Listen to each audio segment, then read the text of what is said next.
வணக்கம் நேயர்களே, polymer channel சார்பாக ஜூலை மாத ராசி பலன்கள் 2024 இதை பற்றி தான் பார்க்க போகிறோம். அதாவது ஜூலை மாதம் 2024 ஒவ்வொரு ராசிக்காரர்களுக்கும் எப்படிப்பட்ட பலன்கள் கிடைக்கும் அப்படிங்கிறத பற்றி தான் இந்த பதிவு. மேஷம் முதல் மீனம் வரை இந்த ஜூலை மாதத்தில் என்னென்ன பலன்கள் நிகழ்வுகள் அனைத்து ராசிக்காரர்களுக்கும் அப்படிங்கிறத பற்றி ஒரு ஆய்வு. இந்த ஜூலை மாதத்தில் கிரக நிலைகள் அப்படின்னு பார்க்கும் பொழுது ரிஷபம் ராசியில் பார்த்திங்கன்னா குரு செவ்வாய், கடகம் ராசியில் சூரியன் புதன் சுக்கிரன், கன்னி ராசியில் கேது பகவான், கும்பம் ராசியை பொறுத்த வரைக்கும் சனி, மீனமில் ராகு. குரு ரிஷபம் ராசியில் இருக்கிறாரு. செவ்வாய் பார்த்திங்கன்னா மேஷம் ராசியிலேருந்து 12ஆம் தேதி, அதாவது ஜூலை 12 ரிஷபம் ராசிக்கு வந்துடுறாரு. அதே போல் சூரியன் பார்த்திங்கன்னா மிதுனம் ராசியில் 16 வரைக்கும், ஜூலை 16 வரைக்கும் இருக்கிறாரு. அதுக்கு பிறகு 17ஆம் தேதி கடகம் ராசிக்கு வந்துடுறாருங்க.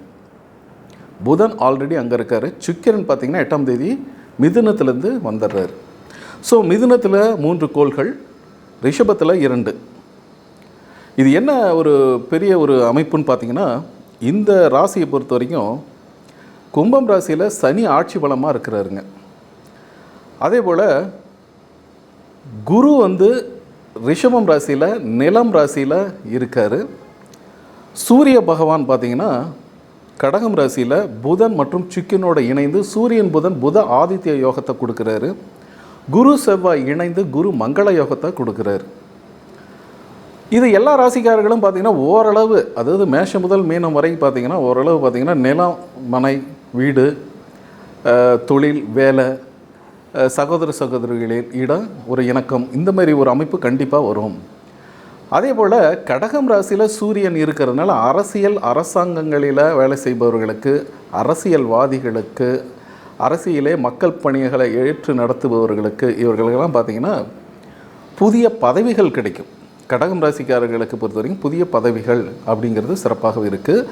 சூரியனும் புதனும் இணைந்து புத ஆதித்ய யோகத்தை ஏற்படுத்துகிறாரு. கூட சுக்கிரன் இருக்க அனைத்து செல்வ வளங்களும் கிடைக்கக்கூடிய ஒரு அமைப்பு. அது அவங்கவுங்க லக்னத்துக்கு மாறுபடும்.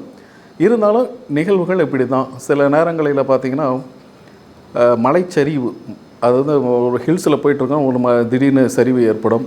அதிகமான ஒரு வெப்பம், அதாவது ஜூலை எண்டுக்கெல்லாம் பார்த்திங்கன்னா அதிகமான வெப்ப காற்றுகள் வீசும், வெப்ப அனல் மாதிரி இருக்கும்.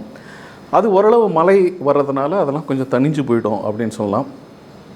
ஸோ இது எல்லா ராசிக்காரர்களுக்கும் பார்த்திங்கன்னா ஓரளவு மிதமான பலன்கள் அப்படிங்கிறது ஜூலை மாதத்தை பொறுத்த வரைக்கும் சிறப்பாக இருக்குது. இது என்னென்னா, சூரியன் கடகம் ராசியில் வரும்போது ஆடி மாதம் பிறந்துடுது. அனைத்து அம்மன் ஆலயங்களிலும் பார்த்திங்கன்னா விசேஷமாக கொண்டாடப்படுது. மாரியம்மன், காளியம்மன், கூழூத்தி, அந்த விழாக்கள் நடக்கிறது. இதெல்லாம் பார்த்திங்கன்னா கொஞ்சம் அதிகமாகவே இருக்கும். அனைத்து மக்கள் மனதிலையும் கொஞ்சம் ஒரு ரிலாக்ஸேஷன் கிடைக்கிற மாதிரி ஒரு அமைப்புகள் அப்படிங்கிறது. ஸோ மாணவர்களை பொறுத்த வரைக்கும் பார்த்திங்கன்னா குரு அப்படிங்கிறது பார்த்திங்கன்னா காலபுருஷத்துக்கு 2ஆம் இடம் அப்படிங்கிறதுனால எந்த அளவுக்கு முயற்சிகள் எடுக்கிறார்களோ அந்த அளவுக்கு நல்ல ஒரு வெற்றிகள் இருக்குது. செவ்வாய் இருக்கிறதுனால முயற்சிகள் கடினமாக எடுப்பாங்க அப்படிங்கிற மாதிரி தான். அதே போல் சுக்கிரன், அதாவது சனிக்கு 6ஆம் இடத்துல சுக்கிரன் வருவது மற்றும் சூரியன் நிற்பது அப்படிங்கிறது சனிக்கு 6ல் வரும்போது கொஞ்சம் நல்லா தான் இருக்கும். சரிங்களா? சூரியன் சனி அப்படிங்கிறது 6ல் வரும்போது நல்லாயிருக்கும். ரெண்டாவது பார்த்திங்கன்னா சனி இப்பொழுது வக்ர நிலையில் இருக்கார் அப்படின்னு சொல்லலாம். ஸோ அந்த வக்ர நிலை அப்படிங்கிறது பார்த்திங்கன்னா, ஒருவேளை உங்களுடைய ராசியில் சனி பகவான் வக்ரம் பெற்றிருக்காரு, உங்களுடைய சுய ஜாதகத்தில் வக்ரமாக இருக்கிறாரு அப்படின்னா அது மிக மிக நல்லதுங்க இந்த காலகட்டத்தில். இப்போ பார்த்திங்கன்னா ஏற்கனவே ஜூன் 30லேருந்து பார்த்திங்கன்னா நவம்பர் 14 வரைக்கும் ஏறக்குறைய 4 மாதத்துக்கு மேலே வக்ர நிலையில் அடையும் பொழுது உங்களுடைய ராசியில் சனி நீசமாகவோ நெகட்டிவாகவோ ஒரு 6, 8, 12 இருந்து அல்லது அது வக்ர நிலையில் பெற்று இருந்தால் இந்த 4 மாதம் 4-5 மாதம் கொஞ்சம் நல்லாயிருக்கும்.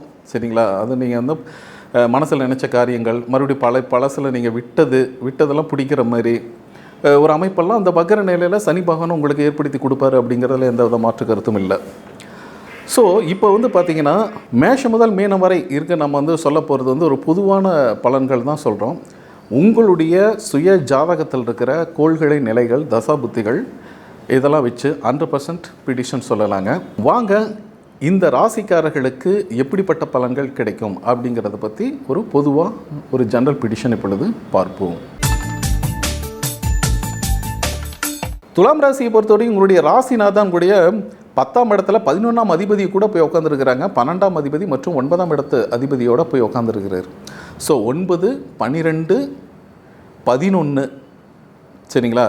அதே சமயம் பார்த்தீங்கன்னா 10ஆம் இடம் 10 தொழில், ராசிநாதன் சுக்கிரன் சூரியனோடு இணைந்து புதனோடு இணைந்து 10ஆம் இடத்துல இருப்பது அப்படிங்கிறது பார்த்திங்கன்னா தொழிலில் நல்ல ஒரு மாற்றங்கள் வருங்க.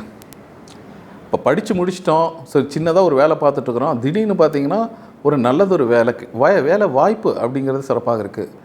கவர்மெண்ட் செக்டார்லேருந்து ஒரு எக்ஸாம் எழுதுறீங்க அப்படிங்கிறது அந்த விஷயத்தில் கொஞ்சம் நல்ல ஒரு பாசிட்டிவான அமைப்பு, பேச்சுக்களினால் சாதிக்கக்கூடிய வல்லமை. ஆனால் குரு 8ல் போய் உட்காந்துக்கிட்டாரு அப்படிங்கிறது பார்க்காதீங்க. ஏன்னா குரு 8ஆம் இடத்துல இருந்தாலும் உங்களுடைய 2ஆம் இடத்தை தன வீட்டை பார்க்குறாருங்க. ஸோ தனம், குடும்பம், வாக்கு அப்படிங்க சொல்லக்கூடிய அமைப்பு சிறப்பாகவே இருக்குது. வரவுகள் வரும், செலவுகள் இருக்கும். அதேபோல் சனி பகவான் அப்படிங்கிறது பார்த்திங்கன்னா 2, 3, 4, 5ஆம் இடத்துல சனி பகவான் இருக்கார், வக்ர நிலை எடுத்திருக்காரு. குழந்தைகளின் உடல்நிலையில் சற்று கவனமாக இருங்க. அன்புக்குரியவர்கள்னா பேசும்போது உங்களுக்குள்ள சண்டை சச்சரவு வரும், வாக்குவாதம் வரும். ஸோ அதை பார்த்து நீங்கள் பேலன்ஸ் பண்ணி போகணும் அப்படிங்கிறது தான். 6ஆம் இடத்துல இருக்கிற ராகுபவன் எதிரிகளை வெல்லக்கூடிய ஆற்றல் அப்படிங்கிறது. 8ஆம் இடத்துல குரு பகவான் இருக்குன்னா ஆயுள் கூடும். குரு செவ்வாய் இருங்க, வண்டி வாகனங்கள் போகும்போது வரும்பொழுது சற்று எச்சரிக்கையாக இருக்கணும் சரிங்களா. கையில் அடிபடுறது, காலில் அடிபடுறது, அந்த மாதிரி ஒரு சின்ன ஒரு விஷயங்கள்லாம் நடக்க போகுது. ஸோ ஆயில் விஷயம், அதை சாப்பிட்ற விஷயத்துலேருந்து ஆயில் ஃபுட்டு கண்டென்ட் இதெல்லாமே அதிகமாக எடுத்துக்கொள்வது நன்மை தராது. ஸோ அந்த விஷயத்தில் கொஞ்சம் கவனமாக இருங்க. கூட்டி கழித்து பார்க்கும் பொழுது உங்களுக்கு துலாம் ராசிக்காரர்களுக்கு புதிதாக பிஸ்னஸ் வியாபாரம் பண்ணுறது போன்ற விஷயங்களில் நாட்டம் அதிகரிக்கும். உங்களுடைய சுய ஜாதகத்தை பாருங்கள், அதில் இருக்கிற தசாபதிகள் எப்படி போகுது அப்படிங்க பார்த்து நீங்கள் முடிவெடுப்பது சிறப்பு.